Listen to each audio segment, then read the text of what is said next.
Hello, Kim Knight here, aka the Kiwi Health Detective. And today I want to talk about how emotional energy can create debilitating physical symptoms. And I'm going to give an example from my own life. I spent 20 years experiencing chronic fatigue and clinical depression and many other symptoms and syndromes, and eventually got myself well. And I learned the extraordinary power of emotions to create symptoms. So many years ago, I was traveling through the UK and I went to visit an old friend. And it didn't turn out that we had such a great conversation.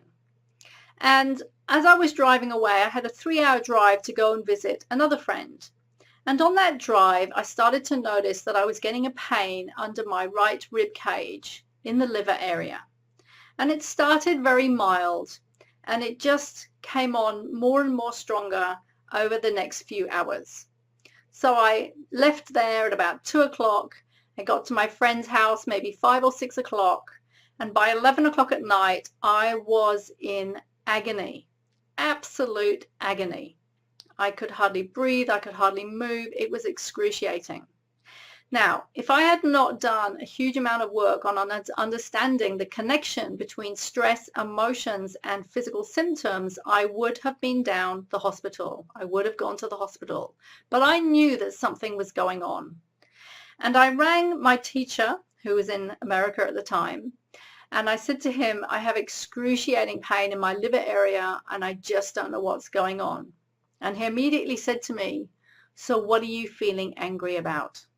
And as soon as he said that, I knew what the answer was. And I knew it was to do with a conversation that I had had with this old friend, where I had felt angry, but I had kept it all inside.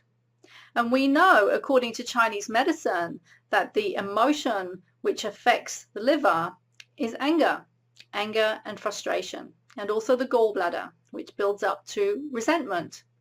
And this is exactly what had happened. I had held that emotional energy inside me unconsciously, and this is an important factor. This is not done consciously, and my body had manifested it as a physical symptom. And as soon as I recognized or recognized that anger, I am not kidding you, it disappeared in 1 second. Gone. Now, this is the power of emotions to affect our physical body. I remember many years ago working with a client who had excruciating abdominal pain.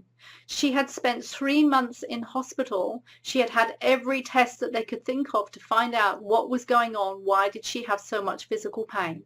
But nothing showed up. During our second session together, she revealed to me the pain and the sadness and the grief that she had experienced when her mother died. In fact, first of all, she just told me the story of when her mother died, and her mother had been in hospital and she'd gone home overnight, come back the next day, and her mother had died overnight, and she'd not been able to say goodbye. But she'd also not known how to deal with her sadness or her grief, and she had stored it all inside. And during this session, she finally reconnected with that sadness and grief. And in an instant, that pain disappeared. The physical pain in her abdomen, which had kept her in hospital for 3 months, disappeared in about 10 seconds. And as we know in Chinese medicine, the emotion that affects the large intestine is sadness and grief. So never underestimate the power of emotions to create physical symptoms.